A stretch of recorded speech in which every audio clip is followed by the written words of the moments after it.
So the fire sale for the Utah Jazz continues, and this time it was Bojan Bogdanovic who got shipped out of Salt Lake City, but it wasn't to a contender in the East or the West, and it wasn't to the Lakers, who are trying to offload Russell Westbrook's contract. It was to the Detroit Pistons, who are not a contender or a good team, but a young and developing team that has a lot of talented players that I like, and I think they have a bright future. And it was a smart move by the Pistons for a number of reasons. One, it looks like the Pistons, I think they will be back in the lottery, but I think more so the back end of the lottery this time around. Now that they got Cade Cunningham in the fold, and he looked awesome in his rookie year, especially post All-Star break, and then getting Jaden Ivy in the draft to pair next to Cunningham for the foreseeable future.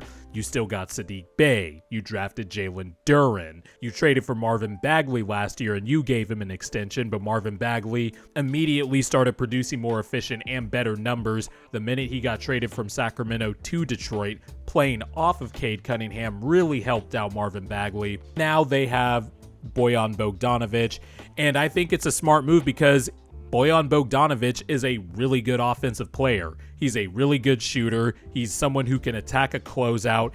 And while he isn't a good defender, he was the only competent defender in the Jazz series against the Mavericks last year, where he could look like he was at least competent trying to defend Luka, because Lord knows Donovan Mitchell wasn't defending well.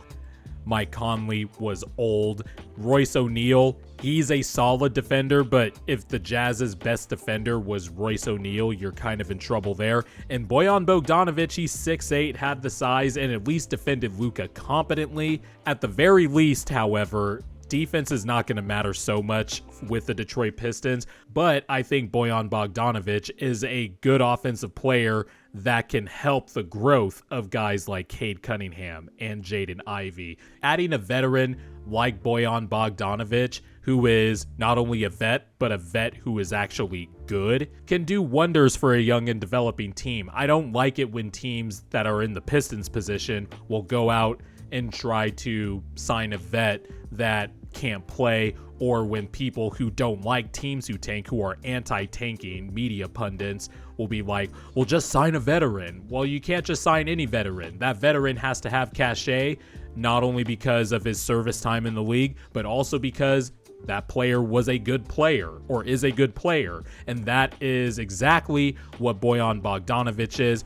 In some ways, this trade kind of has the same objective of an earlier trade the Pistons made with the New York Knicks, bringing in Nerlens Noel and Alec Burks, guys that will be in the rotation immediately. Nerlens Noel is an awesome rim protector, and he can catch lobs. That's something that Cade Cunningham will certainly enjoy, something Jaden Ivy will certainly enjoy, and of course, Alec Burks can score. He's a really good shooter. Saddiq Bey can not have less offensive responsibility, but his shots will come in a different way. Saddiq Bey did shoot a lowly 34.5% from three last year. And, it was on more attempts, but the shots were obviously a little bit tougher. And, it was a drop-off from his rookie year where he shot 40%, but also going all the way back to his Villanova days where he shot 37% as a freshman and 40% in his final year at Villanova. Saddiq Bey is also someone who will benefit from this. He should be part of the Pistons' young core for the future because I think he is a nice 3-and-D piece that could be a versatile player and switch all across different lineups. This is a really smart trade for the Pistons, also from the standpoint that they're going to have a lot of cap space next summer. And, if they decide to keep Bogdanovic through the season, that contract is off the books. But really, what this looks like it's going to be is that the Pistons probably still aren't going to win, I wouldn't say they'll win 30 games this year. They could still have a low win total while at the same time developing their young guys, and then at the trade deadline, when a contender or a really good team that thinks they can push themselves into the contender tier will come knocking on the Pistons' door, and the Pistons will be like, give me your first round pick. And then they will trade Bogdanovic, and then the Pistons will have, cashed in on having an asset at peak value, because Bogdanovic is somebody that could help a contender or a good team. But in the meantime, before we get to that point, before we get to that bridge, he is a good player who can play alongside Detroit's young core, but mainly Cade Cunningham, because Cade is him, as the cool kids say nowadays. I think he is going to be a stud, a superstar, a future MVP candidate. I really love his game. I think he is a better shooter than what he showed last year in Detroit, because I look at his Oklahoma State tape and he had really good form. And, I didn't watch much Cade Cunningham in high school, but it looked like he worked on his form from high school to Oklahoma State. And, he needed to take some time to adjust to the NBA, but I mean, the shot making was there in flashes last year, especially post All-Star break, giving the Nets the work, giving the Celtics that work, giving the Sixers that work. There were a lot of games, especially post All-Star break, where Cade had some really awesome, oh shit, this kid could be a superstar in the league type games. And obviously he was the number one pick, so he was going to have those type of games, but seeing it come to fruition, you just know that is the guy.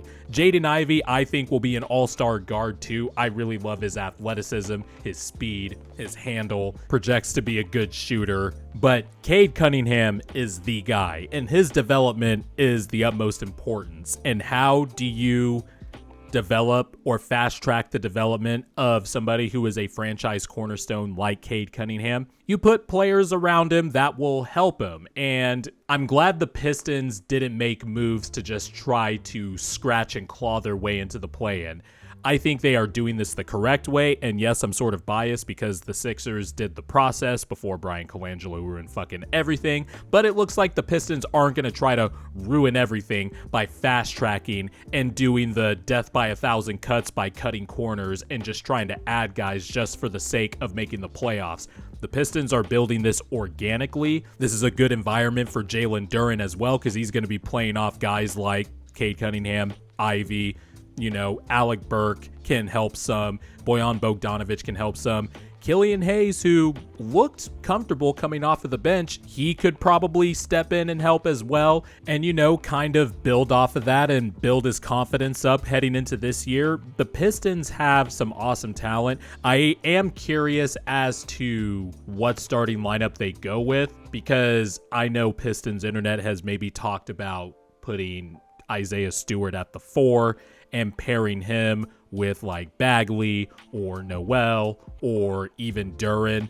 But if Bogdanovic is going to start, I don't think they should take Saddiq Bey out of the lineup. You probably have to roll with Stewart at the 5. I would just put Duren at the 5, because I am just in love with his athleticism and tools and his ability to block shots and to just be a dynamic lob threat off of Cade Cunningham. I'm not too sure exactly, and Pistons fans can correct me if I'm wrong. I'm not too sure Ivey is guaranteed to start either, especially with Duane Casey as their coach. He's very, let's just say, I'm interested to see what Duane Casey does this year. I'll just leave it at that. But I'm not so sure if Ivey is guaranteed to start. Maybe they start Alec Burks. Maybe they start Killian Hayes. I'm not too sure. But I would rather just start all the guys that I drafted this past draft, so Duren and Ivey, and start them with Cade Cunningham, put Saddiq Bey out there with Bogdanovic. That would be my ideal starting lineup, but I'm selfish. I'm really looking forward to seeing the Pistons play this year. I was interested in them last year because they drafted Cade Cunningham, obviously, but now the interest is even heightened because they were able to add onto a foundation of youth that I really like this Pistons team. I don't think they're going to have the Cavs-like leap last year. Leaps like that really happen for teams. But I do think they are going to get better this year. And, Troy Weaver really did a good job just adding to the foundation and setting themselves up to have cap space next summer to be a big-time player in free agency. Because if the Pistons show some progress and they're able to attract the ear of some, maybe big free agents next summer, the sky could be the limit in terms of their prospects 3 or 4 years down the road.